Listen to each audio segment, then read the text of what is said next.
এই যে রানে যেগুলো দেখছেন এইগুলো, এই রান হিস্টোরি গুলো আপনারা চিরতরে ডিলিট করে দিতে পারবেন, মানে মুছে ফেলতে পারবেন। হ্যাঁ, তো কিভাবে মুছবেন এটা, এটা কোনো কিছু প্রয়োজন নাও থাকতে পারে, হঠাৎ করে রান লিখে ফেলছেন বা অনেকগুলো রান হয়ে গেছে, এগুলো ডিলিট করার প্রয়োজন, তো কিভাবে মুছবেন আমি দেখাচ্ছি। তো প্রথমেই এইখানে আপনারা লিখবেন রেজিস্ট্রি। হ্যাঁ, এই যে এরকম রেজিস্ট্রি লেখা এটাতে ক্লিক করবেন। এখানে ইয়েস যেতে পারে, ইয়েস করে দিন। ইয়েস করার পরে আপনার সামনে ঠিক এরকম একটি ডায়লগ বক্স চলে আসবে। এইখান থেকে এই যে কারেন্ট ইউজার আছে এইখানে ক্লিক করবেন।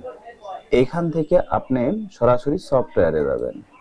সফটওয়্যার থেকে একটু নিচে চলে আসেন, এই যে নিচে, হ্যাঁ এই যে সফটওয়্যার থেকে এই যে একটু নিচে আসার পরে এই যে মাইক্রোসফট লেখা আছে, হ্যাঁ এটাতে ক্লিক করবেন, এখানে ক্লিক করবেন। ঠিক আছে, করার পরে এইখান থেকে একটু নিচে চলে আসবেন, উইন্ডোজ খুঁজে নেবেন। এই যে উইন্ডোজে ক্লিক করে অ্যারো বাটনে ক্লিক করবেন।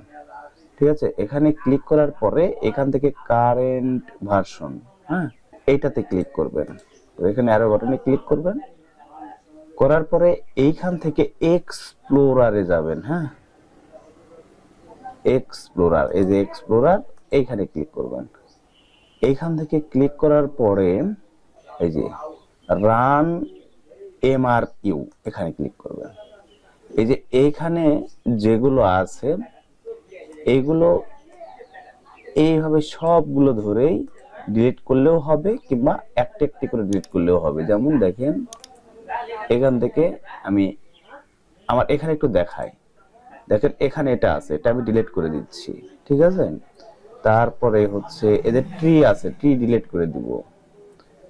তারপরে হচ্ছে এমআরটি এটা রাখবো। ঠিক আছে, তাহলে আমি কি ডিলিট করব, এই এই টেম্পটা ডিলিট করব আর ট্রিটা ডিলিট করব। তাহলে কিভাবে করব দেখেন, এখানে লেখা আছে, এই যে দেখেন টেম্প, এটাতে ক্লিক করে রাইট বাটনে ক্লিক করে ডিলিট, এই যে ডিলিট করলাম।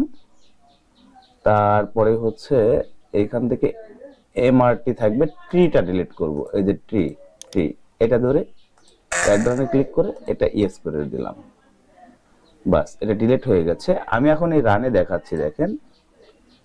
আচ্ছা, এই রানটা আবার নতুন করে নিয়ে আসতে হবে। তাহলে উইন্ডোজ এবং আর বাটন ক্লিক করবেন, এই দেখেন, এই দেখেন ওই দুটা চলে গেছে। হ্যাঁ, এখন ইচ্ছা করলে এখান থেকে সবগুলো ডিলিট করে দিতে পারবেন। ধন্যবাদ, ভালো থাকবেন, অবশ্যই ভিডিওতে লাইক দিবেন।